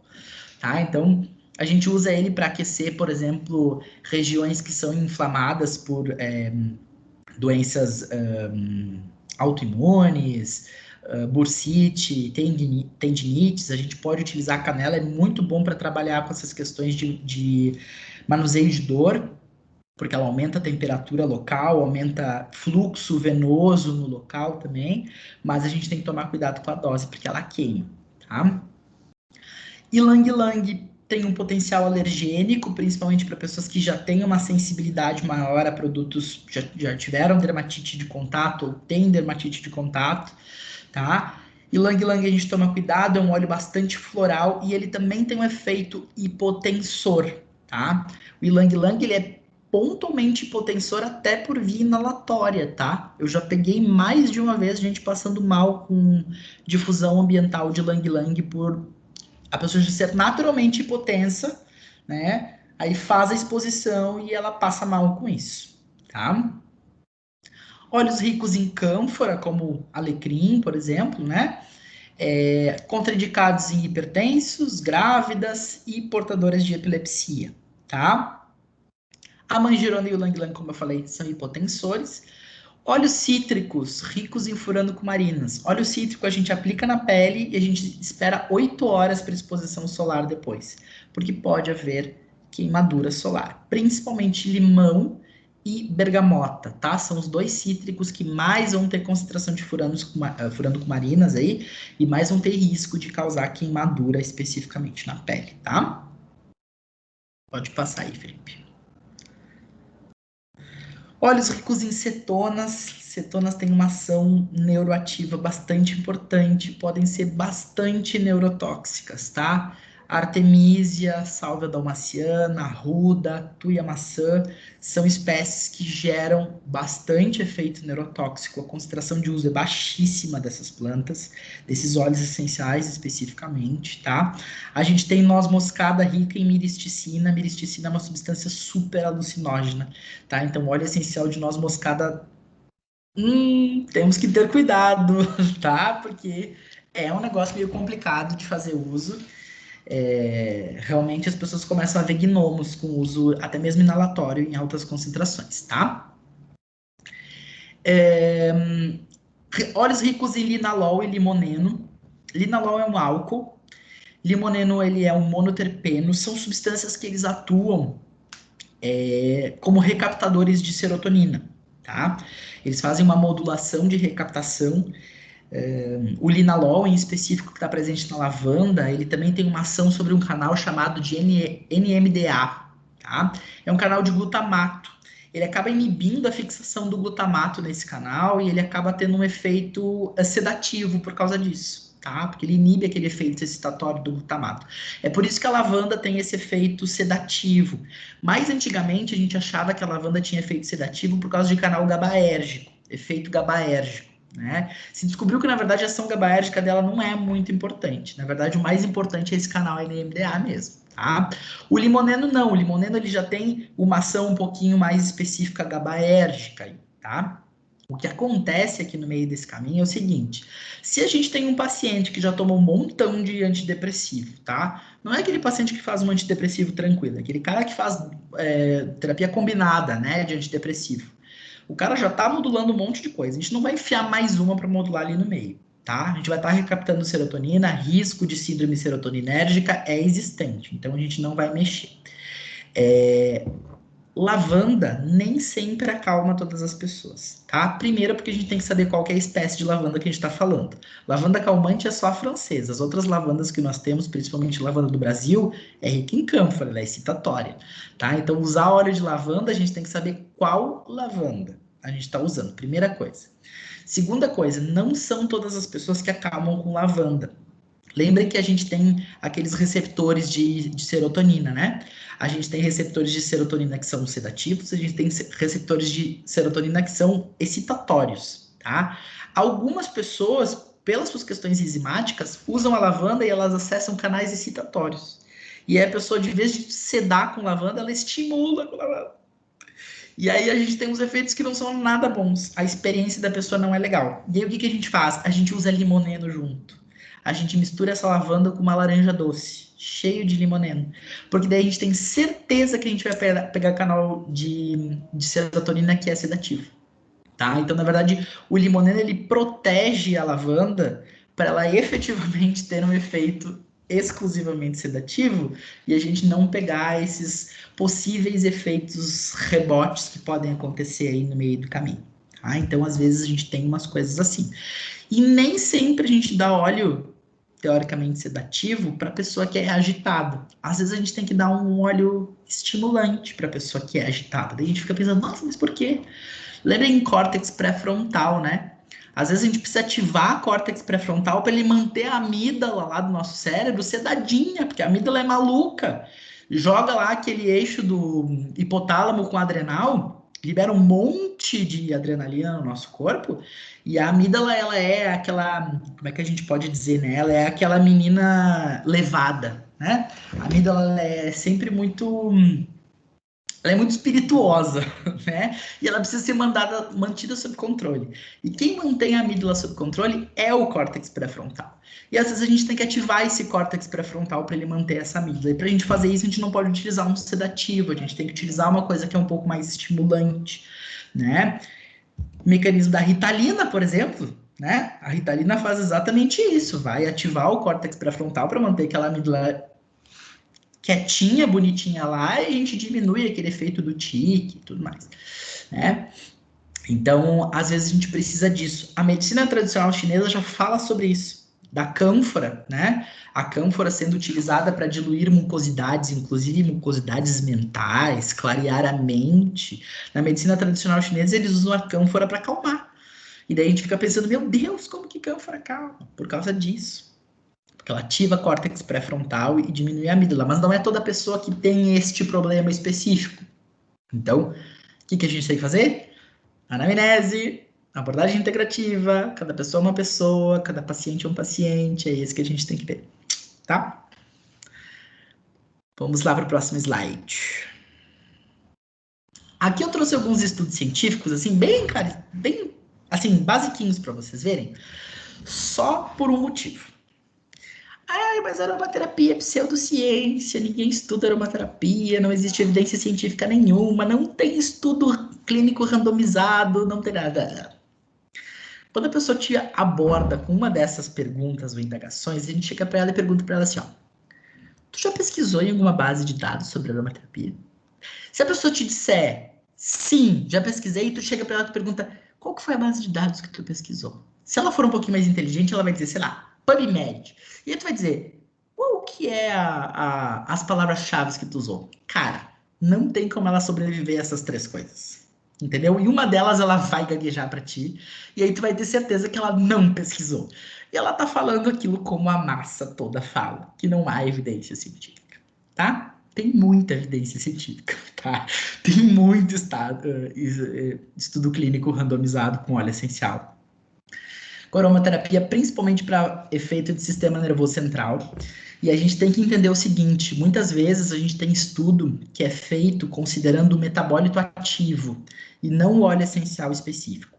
Se às vezes a gente procurar, por exemplo, lavanda angustifolia, né, o nome da lavanda, a gente vai ter uma quantidade X de estudos. Mas se a gente pesquisar por linalol, que é a substância ativa da lavanda, a gente vai ter um monte de estudo. Então, às vezes, a gente tem que saber procurar, tá? É isso que faz a diferença para a gente conseguir ter bastante literatura e referência científica de óleo essencial. É saber procurar, conhecer um pouco a constituição química do óleo para poder pesquisar, tá? Então a gente tem sim ensaio clínico randomizado, ensaio duplo cego, a gente tem meta-análise, a gente tem um monte de coisa. Para sistema nervoso central, muito. A parte da enfermagem pesquisa muito óleo essencial, tá? Cicatrização, a gente também tem bastante coisa de óleo essencial. E para questões neurodegenerativas, a gente também tem um monte de coisa de óleo essencial, tá? Fora aquilo que a gente tem in vitro, tá? Em célula ou em vivo em cobaia, tem um monte, tá? Então, assim, óleo essencial tem sim referência, tem sim material para estudar, dá para fazer trabalho tranquilo. O que a gente precisa é de estímulo, incentivo, o que a gente precisa é saber que a gente pode pesquisar sim e que a gente é o esquisitão. Eu ia para o laboratório com um pé de capim cidreira debaixo do braço, super esquisitão, tá? Para pesquisar. Então, assim, é isso aí. A gente vira o bicho grilo da universidade. Eu lá na toxicologia, todo mundo trabalhando com droga de abuso, com medicamentos e tal, e eu com a planta debaixo do braço, tá? Então é isso. A gente precisa disso. Lembra que a gente falou antes, né? A ciência está aonde as pessoas não sabem, onde as pessoas desconhecem. É ali que a ciência brota, é ali que as coisas se organizam, tá? Deixei esses dois artiguinhos aí para vocês e esses outros dois também, falando bastante sobre as questões de sistema nervoso central. E esse último aqui embaixo é um ensaio clínico falando sobre redução de dores no parto, tá? E eu trouxe isso em específico para a gente falar um pouquinho sobre essa questão da aromaterapia na parte da gestação, que é algo que tem crescido bastante. A gente tem pessoas que se especializaram nessa parte, com os partos humanizados, utilizando óleo essencial, inclusive, para induzir os processos de parto, o que é muito legal, tá? Redução de enjoo no pós-cirúrgico de apêndice, pós-cirúrgico pós-parto, especificamente, enfim, a gente tem um monte de coisa com óleo essencial.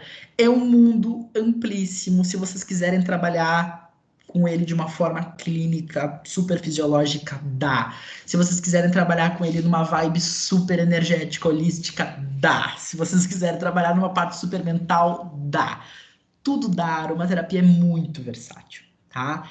Então, assim, a gente precisa de muito conhecimento, porque a gente passa uma vida estudando e a gente não sabe de nada, porque cada vez que passa a gente descobre que a gente sabe menos ainda né, desse contexto. E com essa crescente do uso dos óleos essenciais, especificamente, a gente precisa ter um público de saúde treinado, profissionais de saúde treinados, sabendo o que eles estão fazendo, para a gente, primeiro, barrar coisas que são meio absurdas e a gente poder utilizar isso de forma decente e adequada. A gente pode utilizar isso de uma forma muito legal. Tem pessoas fazendo trabalhos excelentes por aí e que às vezes ficam numa marginalização, assim, quase não são vistos. Mas daí quando a gente entra, a gente vê que as pessoas realmente estão se puxando muito para melhorar a qualidade de vida das pessoas. Tá? Então, pense nisso, espero ter criado um pinguinho de curiosidade em vocês. Pode passar mais um slide aí, Felipe.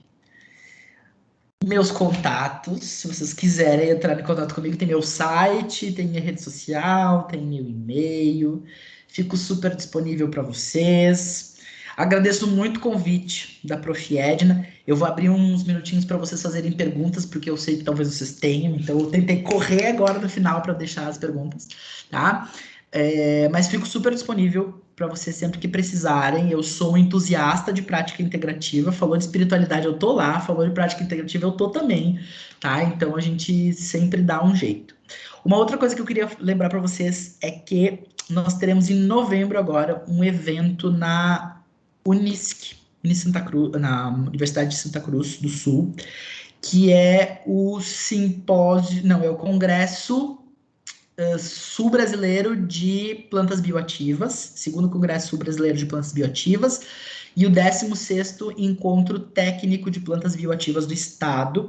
Eu vou estar lá ministrando uma oficina e palestrando também nesse evento, tá? Dá para enviar trabalhos, já estão recebendo trabalhos para serem, né, nessa parte de plantas medicinais, de plantas bioativas. Se a Prof. Edna tiver aluno trabalhando aí, manda escrever, que é um evento legal, vai ter produtores, toda a parte da matéria, toda a parte técnica de agronomia do estado também vai estar focado lá, tá? Então vocês podem se inscrever.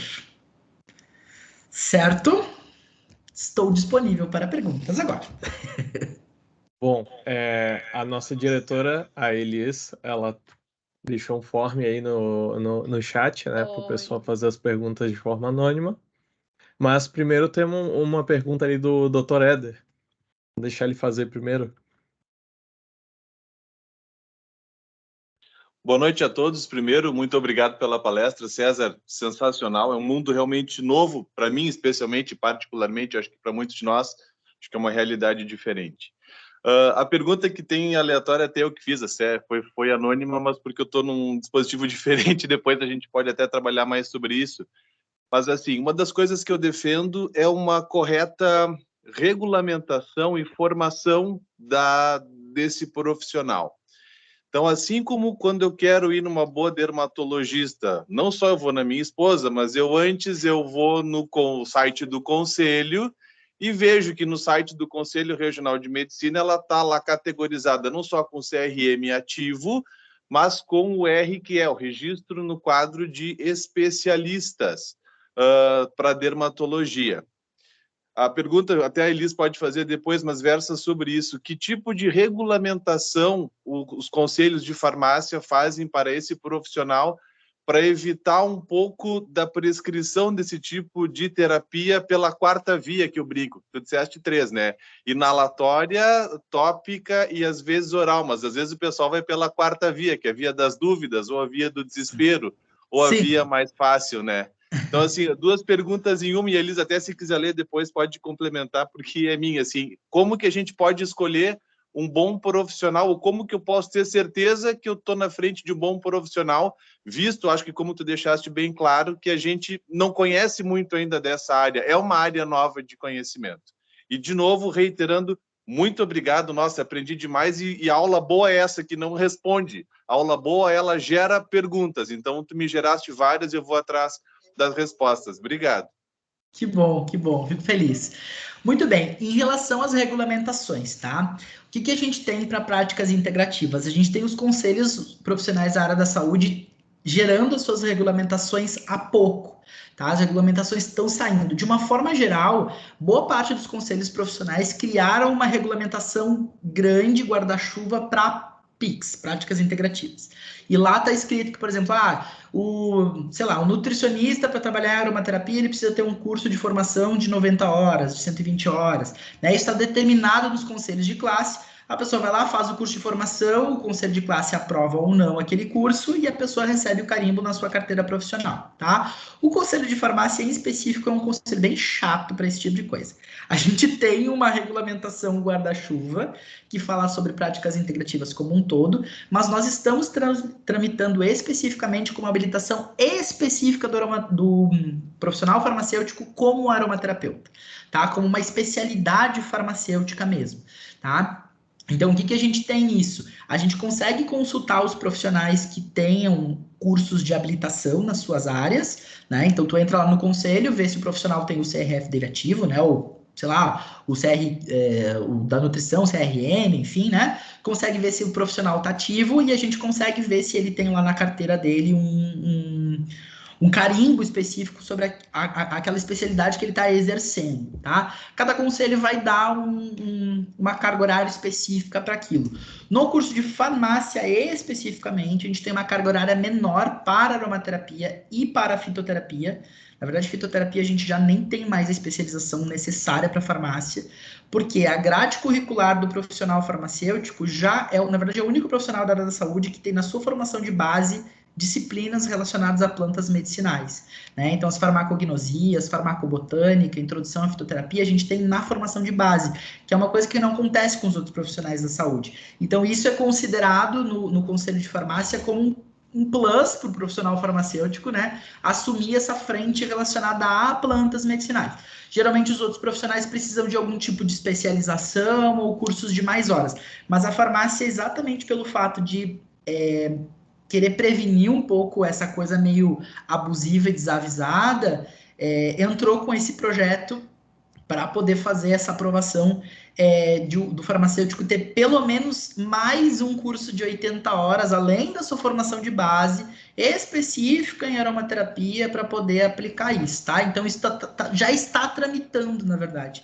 Provavelmente esse ano ainda, até dezembro, nós vamos ter isso regularizado já entre os farmacêuticos, tá? Pelo menos entre os farmacêuticos. Oi, prof. Boa Oi. noite. Bom, primeiro eu gostaria de te agradecer por essa aula incrível, foi realmente maravilhoso.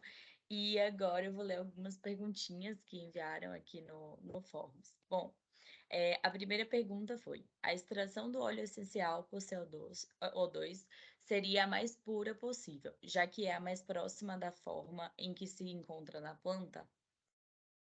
Sim, na verdade o CO2, como a gente falou, ele preserva o volatiloma da planta, tá? É o mais próximo do volatiloma da planta especificamente. Então a gente consegue carregar no CO2 não só substâncias voláteis especificamente, mas algumas outras substâncias que são um pouquinho mais pesadas. Isso traz uma riqueza muito grande para esse extrato. Então, quando a gente vai parar para pensar em um contexto bem terapêutico especificamente, o óleo essencial por CO2, por exemplo, ele é muito rico terapeuticamente.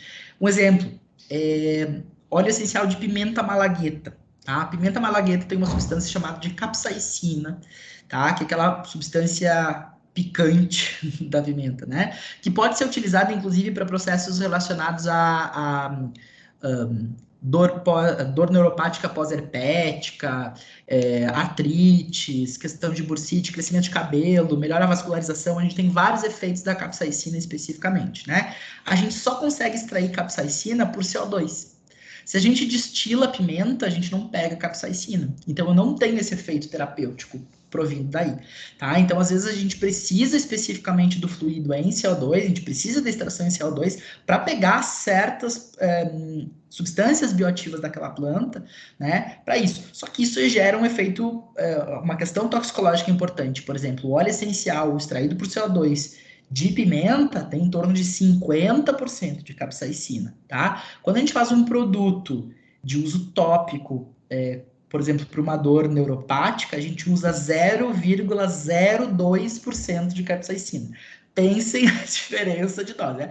Uma solução a 50% e uma solução a 0,02%, tá? Então, a gente tem um produto altissimamente concentrado que pode ser muitíssimo perigoso, né? No Brasil, ainda a gente não tem uma regulamentação em relação ao óleo essencial como produto para a saúde, tá? A Anvisa tem se mobilizado em relação a isso, porque a gente tem visto absurdos com óleo essencial, tá? Então, muito provavelmente, em breve, o óleo essencial ele não vai ser mais um produto cosmético, ele não vai ser mais um produto saneante, ele vai se tornar um produto para a saúde, e aí ele vai ter uma regulamentação um pouco mais específica para poder ser comercializado, tá? Provavelmente isso vai acontecer. Perfeito. Bom, uma outra perguntinha aqui foi: doutor, o que você acha daqueles travesseiros furadinhos que dizem fazer aromaterapia com essências? Tem algum efeito benéfico ou prejudicial? Depende muito da qualidade do produto, tá? Eu, particularmente, não acho esses travesseiros muito interessantes, porque geralmente eles têm planta seca dentro, isso pode gerar mofo, pode gerar um monte de micélio fúngico, pode piorar um monte de processo respiratório de criança. Esse é o primeiro ponto, tá? Porque tem uma matéria-prima vegetal, uma droga vegetal ali dentro que pode fungar e mofar, tá? Segundo aspecto, nem sempre o que está ali dentro é efetivamente óleo essencial para aromatizar. Às vezes é uma essência mesmo. A essência também pode dar irritação em trato respiratório. Às vezes a qualidade do produto não é uma qualidade muito boa. Então, assim, não é uma boa via de utilização de aromaterapia, por exemplo, um desses travesseirinhos aromáticos, tá? Eu, particularmente, não recomendo. A outra, eu acho que é a do Éder, que ele pergunta: em que parte da cadeia de cuidado achas que devem agir os processos educativos nos vendedores ou na população em geral? Tens visto muito dos atalhos ou charlatanismo? Acho que já foi respondida, né? Muito. Essa questão é o seguinte: a gente chegou num nível perigoso de popularização de óleo essencial que a gente vende óleo essencial no salão de beleza. E a gente vende o óleo essencial no salão de beleza não para botar no difusor elétrico para aromatizar o ambiente. A gente vende lá para pingar na cápsula e tomar de manhã para queimar gordura. Tipo, é uma coisa absurda, entendeu? Uma coisa completamente fora da realidade. Então, assim, é nesse sentido que a gente tem que tomar cuidado. Só que o que mais me assusta, sinceramente, não é essa parte da população. Porque a gente pega aí uma parte de uma população que ela é, digamos assim, ignorante no assunto, né? Uma pessoa ignorante em relação. O que me assusta muito mais é ver o profissional da saúde fazendo prescrições completamente inadequadas em relação a esse processo. Isso me preocupa mais. Porque daí, assim, é um profissional da área da saúde que ele não tem o conhecimento sobre aquilo, não domina aquele assunto especificamente, e aí ele meio que se mete de papo a ganso, né? E aí vai pela quarta via, como o professor falou aí, né? Usar umas coisas que não fazem sentido nenhum, como, por exemplo, esse caso que já peguei e que não é uma mentira, do pediatra pedir para pingar óleo de hortelã-pimenta direto na pele do bebê, que chegou a me dar um negócio por dentro, eu quase morri, né? Então, assim, a gente precisa prestar atenção em algumas coisas e realmente essa popularização ela é boa pela visibilidade da prática integrativa, mas ela é ruim porque acaba colocando alguns profissionais que não são adequados a trabalhar com isso, tá? Bom, prof, a gente tem uma última perguntinha aqui. Prof, primeiramente, parabéns pela aula. Foi incrível.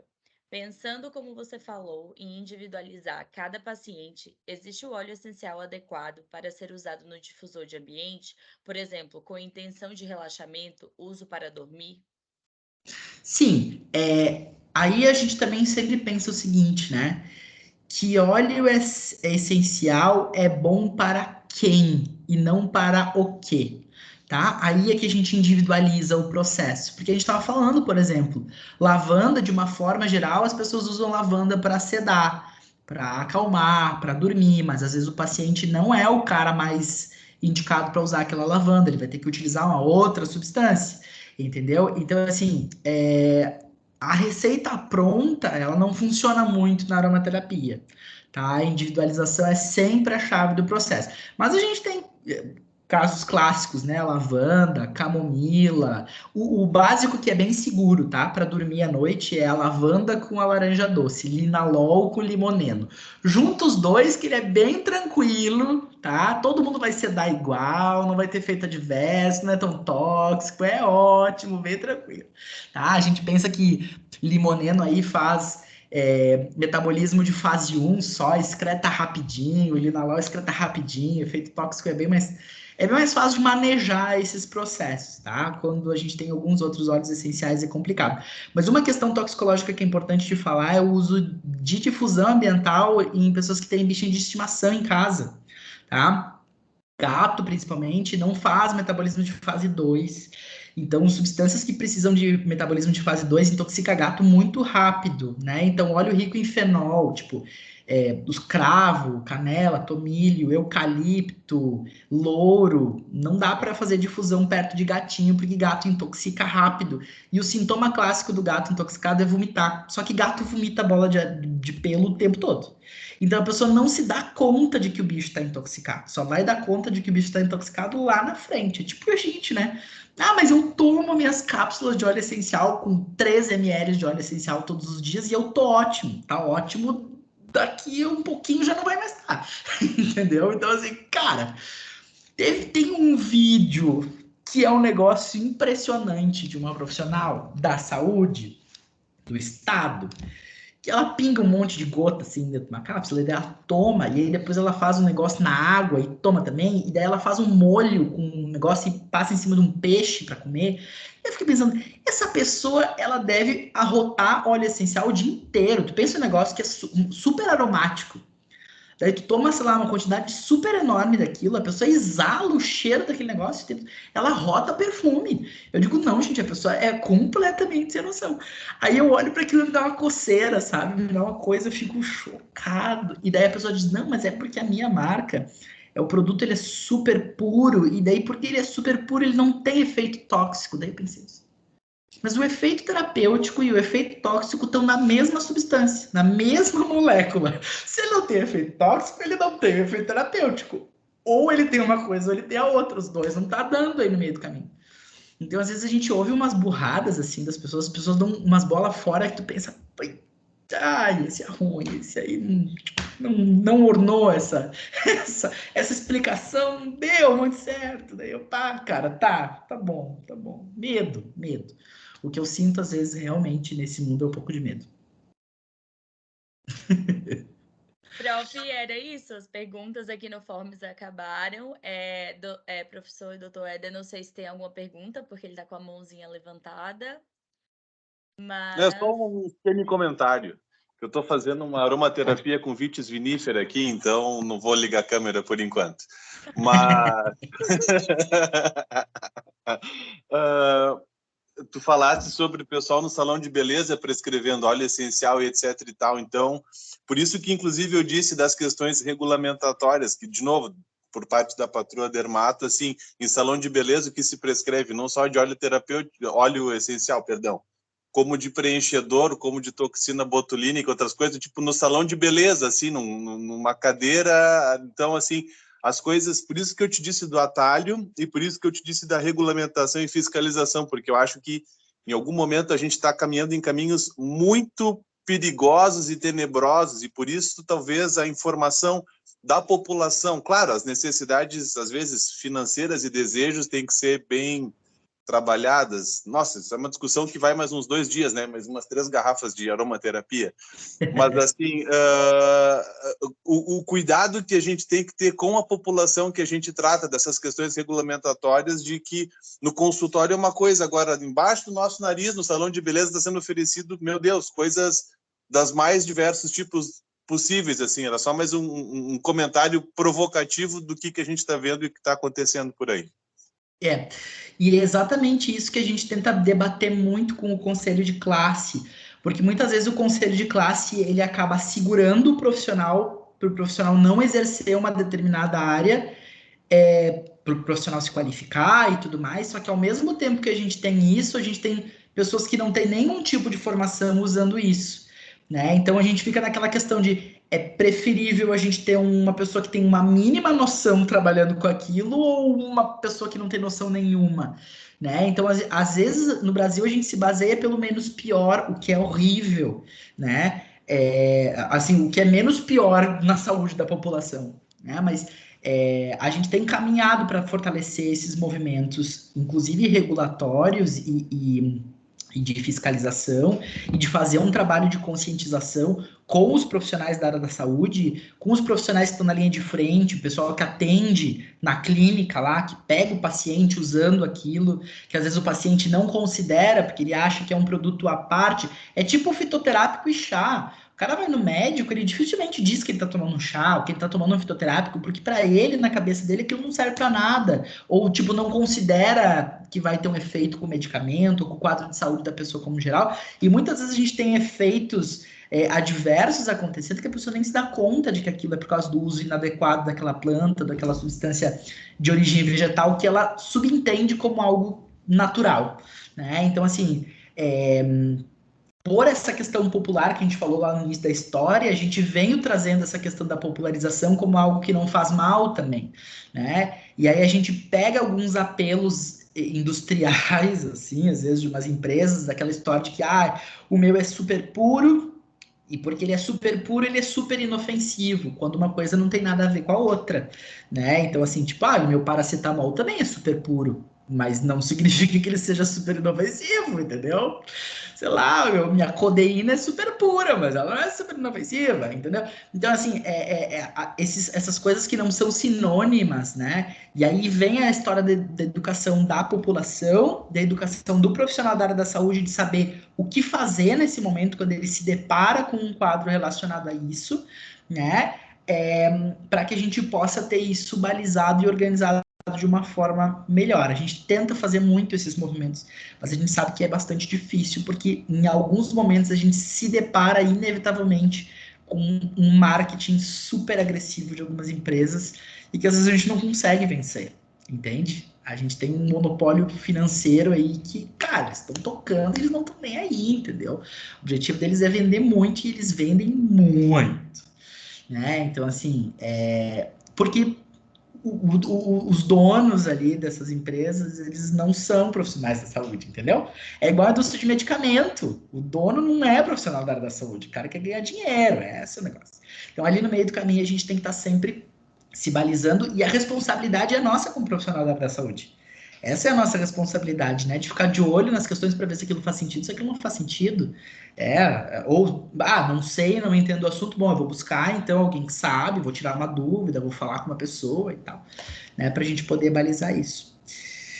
Mas então tá, pessoal. Fico muitíssimo feliz de ter estado aqui com vocês.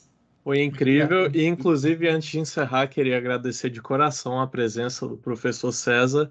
Foi realmente muito enriquecedor a sua aula que nos apresentou aqui a aromaterapia, que eu acredito que a maioria não tinha contato algum ou conhecimento, que é algo que a gente vê pouco na medicina.